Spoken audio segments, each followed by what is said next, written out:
Project का करेंगे उद्घाटन। ट्रेन में यात्रियों के लिए किए गए विशेष इंतजाम। कांग्रेस ने जारी की उम्मीदवारों की दूसरी लिस्ट। 53 कैंडिडेट को मिले टिकट। नवरात्रि पर केंद्रीय कर्मचारियों को गिफ्ट। डीए में 4% बढ़ोतरी का ऐलान। बाइडेन ने पीएम नेतन्याहू के साथ की प्रेस कॉन्फ्रेंस के दौरान बाइडेन ने दिया बड़ा बयान।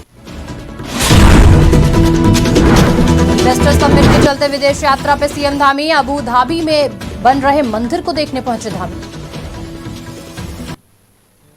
नमस्कार, स्वागत है आपका आज की खबर में। मैं हूं आपके साथ रागिनी सिंह राठौर। रुक करते हैं दिन भर की बड़ी खबरों का। पीएम नरेंद्र मोदी 20 अक्टूबर को अपने dream project Delhi, Ghaziabad, Meerut RRTS के 5 स्टेशन का उद्घाटन करेंगे। आरआरटीएस ने इस प्रोजेक्ट को 2019 में शुरू किया था और 15 जून 2025 को पूर्ण कर लिया जाएगा। बता दें, आरटीएस के द्वारा इस रैपिड रेल परियोजना को रैपिड एक्स का नाम दिया गया है। प्रधानमंत्री मोदी ने मार्च 2019 में Delhi Meerut rapid rail project की आधारशिला रखी थी। इस कॉरिडोर का प्लान रैपिड एक्स प्रोजेक्ट के तहत किया गया, जिसके मैनेजमेंट की जिम्मेदारी national capital region transport corporation यानी एनसीआरटीसी की होगी। एनसीआरटीसी का दावा है कि यह भारत की पहली ऐसी ट्रेन सिस्टम होगा जिसमें ट्रेन 160 किलोमीटर प्रति घंटे की रफ्तार से दौड़ेगी। वहीं रेल कोच के आखिरी डिब्बे में स्ट्रेचर का इंतजाम किया गया है। अगर किसी मरीज को मेरठ से दिल्ली रेफर किया जाता है तो उसके लिए एक अलग कोच की व्यवस्था है। छत्तीसगढ़ विधानसभा चुनाव के लिए कांग्रेस ने दूसरी लिस्ट जारी कर दी है। इसमें 53 कैंडिडेट को टिकट मिले हैं, जहां भिलाई नगर से देवेंद्र यादव और रायपुर पश्चिम से विकास उपाध्याय का नाम शामिल है। इससे पहले नवरात्रि के पहले दिन पहली सूची जारी की गई थी, जिसमें 30 प्रत्याशी घोषित किए गए थे। राज्य में अभी 7 सीटों पर कांग्रेस के प्रत्याशियों का ऐलान बाकी है। बता दें, कांग्रेस ने 15 अक्टूबर को एमपी, छत्तीसगढ़ और तेलंगाना के लिए 229 उम्मीदवारों की पहली लिस्ट जारी की थी। इनमें एमपी की 230 में से 144, छत्तीसगढ़ की 90 में से 30 और तेलंगाना की 119 में से 55 उम्मीदवारों के नाम घोषित किए थे। केंद्रीय कर्मचारियों के लिए आज का दिन बड़ी खुशखबरी लेकर आया है, जहां नरेंद्र मोदी सरकार ने दिवाली से पहले बड़ा तोहफा देते हुए केंद्रीय कर्मियों के महंगाई भत्ते में 4% का इजाफा कर दिया। इसके बाद इन्हें मिलने वाला डीए अब 42% से बढ़कर 46% हो गया है। पहले से ही उम्मीद जताई जा रही थी कि केंद्रीय कर्मचारियों को इस बार भी 4% डीए हाइक मिल सकता है। वहीं सरकार के इस फैसले से देश के करीब 1 लाख केंद्रीय कर्मचारियों और पेंशनरों को फायदा होगा और उनकी सैलरी पेंशन में जोरदार बढ़ोतरी देखने को मिलेगी। अमेरिकी राष्ट्रपति जो बाइडेन ने अपने इजराइल दौरे में बड़ा बयान दिया। उन्होंने कहा कि गाजा के अस्पताल में हुए ब्लास्ट के पीछे इजराइल का हाथ नहीं लगता है।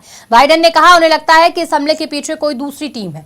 तेल अवीव याफो पहुंचे बाइडेन ने इजराइल के प्रधानमंत्री बेंजामिन नेतन्याहू के साथ एक प्रेस वार्ता की। इस दौरान उन्होंने कहा कि गाजा में जो विस्फोट हुआ उसका उन्हें काफी दुख है, लेकिन उन्होंने अब तक जो कुछ देखा उसके हिसाब से उन्हें नहीं लगता कि यह हमला इजराइल ने किया है। अमेरिकी राष्ट्रपति बाइडेन ने नेतन्याहू से कहा कि अस्पताल में बमबारी आपकी नहीं बल्कि दूसरे हमास ने की है। हालांकि इसको लेकर अभी तक ना ही इजरायली पीएम और जो बाइडेन ने कोई सबूत पेश किए। इस हमले में 500 से ज्यादा लोगों की जानें गई हैं। यूएई के दौरे पर उत्तराखंड के मुख्यमंत्री पुष्कर सिंह धामी ने अबू धाबी में निर्माणाधीन हिंदू मंदिर का दौरा किया। इस दौरान उन्होंने ईंटें रखकर कार्य सेवा भी की। मुख्यमंत्री ने खुशी जताते हुए कहा कि यूएई में हिंदू मंदिर बन रहा है, जो कि बहुत अद्भुत है। यहाँ पर इस मंदिर का निर्माण का काम हम सब के लिए गौरव का क्षण है। बता दें, इस दौरे पर पुष्कर सिंह धामी ने दुबई में रोड शो में अंतर्राष्ट्रीय निवेशकों और एनआरआई उद्योगपतियों को संबोधित किया। साथ ही कई कंपनियों के साथ करोड़ों एमओयू साइन किए।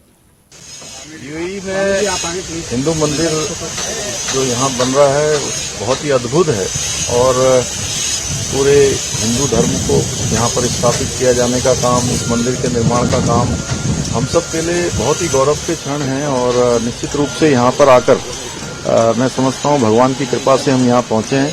मैं इस अवसर पर सभी निर्माणकर्ताओं को, सभी इसका संयोजन कर्ताओं को, प्रमुख स्वामी जी महाराज को नमन करता हूँ।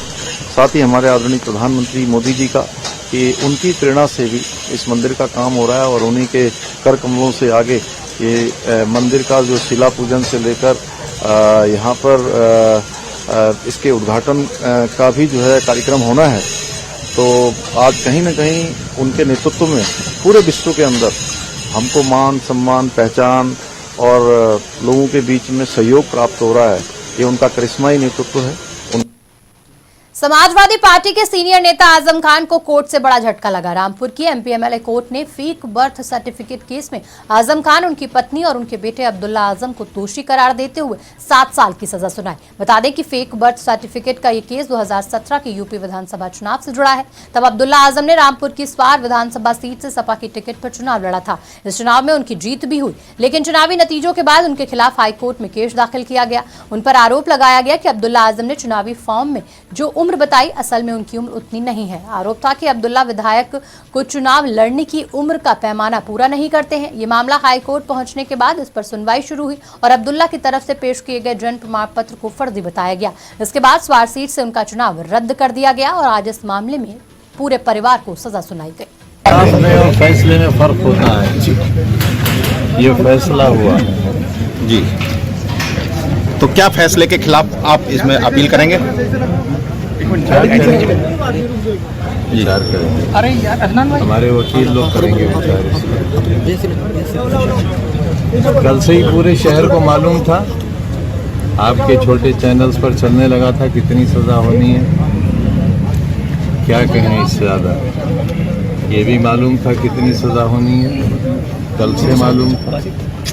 आप ही के चैनल पर चल भी रहा था, अब आपने जजमेंट देख लिया होगा।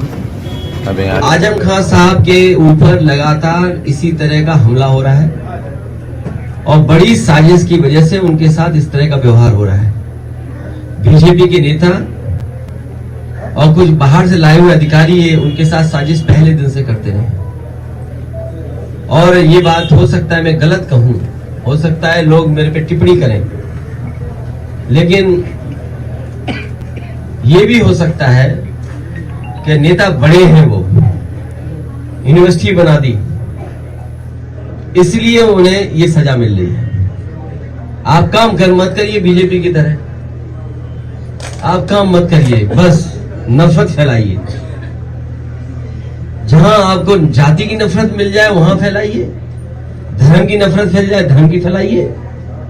तो मुझे तो ये भी लगता है कि कहीं धर्म के कारण उनके साथ इतना अन्याय ना हो रहा हो, और सबको यकीन है और सब जानते हैं उन पे इसीलिए अन्याय हो रहा है कि उन्होंने यूनिवर्सिटी बना दी और उनका धर्म दूसरा है। कि भारतीय राजनीति के इतिहास में इतनी नाइंसाफी किसी के साथ नहीं हुई जितनी नाइंसाफी माननीय आजम साहब उनके परिवार के साथ हुई।